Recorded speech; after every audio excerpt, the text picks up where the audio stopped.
ठाण्यामध्ये महायुतीच्या जागावाटपाचा तिढा अजून सुद्धा कायम आहे। दोन्ही पक्षांच्या नेत्यांमध्ये चर्चेच्या अनेक फेऱ्या झाल्या तरी सुद्धा जागावाटपावरती काही तोडगा निघालेला नाहीये।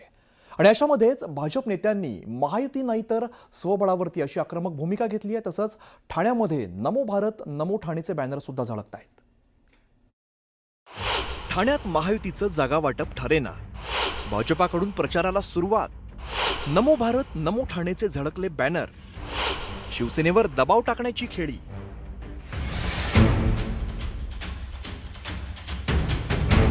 ठाणे शहरात ठिकठिकाणी लागलेले हे बॅनर्स, या बॅनरवरती भाजपाचं चिन्ह कमळ आणि पंतप्रधान नरेंद्र मोदींचं छायाचित्र आहे। नमो भारत नमो ठाणे असा आशय या बॅनरवरती आहे।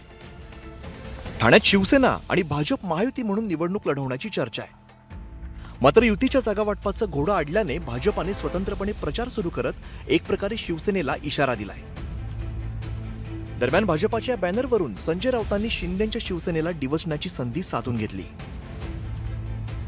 ठाण्याचं महत्त्व वेगळं आहे यावेळेला। भारतीय जनता पक्षाला ठाण्यामध्ये एकनाथ शिंदेचा पराभव करायचा एवढंच मला माहिती आहे, एवढंच मला माहिती आहे।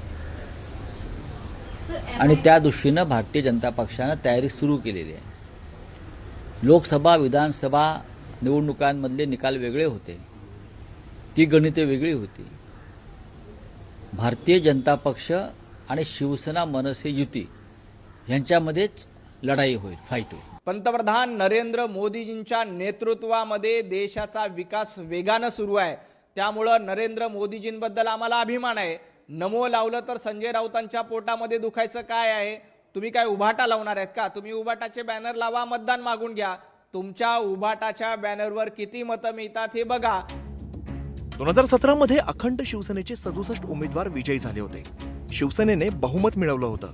अखंड राष्ट्रवादी काँग्रेसचे 34 तर भाजपाचे 23 उमेदवार जिंकले होते। पण गेल्या काही वर्षात भाजपाची ताकद वाढली आहे, त्यामुळे अधिक जास्त जागा मिळाव्यात अशी भाजपाची मागणी आहे। ठाण्यात शिवसेनेच्या वाट्याला 81 जागा तर भाजपाच्या वाट्याला 45 जागा देण्याची चर्चा आहे। मात्र अजूनही जागा वाटपाचा तिढा सुटलेला नाहीये। राज्याचे उपमुख्यमंत्री एकनाथ शिंदे आणि भाजपाचे प्रदेशाध्यक्ष रवींद्र चव्हाण यांच्यात चर्चेच्या अनेक फेऱ्या झाल्या। मात्र या चर्चेनंतर सुद्धा जागा वाटपाचा नेमका फॉर्म्युला समोर आलेला नाहीये। आणि जे काही फॉर्म्युल्याच्या गोष्टी आहेत किंवा जी भारतीय जनता पार्टीला अपेक्षित आहे युतीमध्ये, ती सगळी तपशील जो आहे तो आम्ही त्यांना दिलेला आहे। आणि आम्ही हे देखील सांगितलंय की उद्यापर्यंत आपण याची निर्णय घ्यावा। आम्ही दोन्ही गोष्टी करता तयार आहोत। We are prepared for both the thing. Thane जिल्हा उपमुख्यमंत्री एकनाथ शिंदेंचा बालेकिल्ला, पण याच ठाणे जिल्ह्यामध्ये भाजपाचे प्रदेशाध्यक्ष रवींद्र चव्हाण येतात।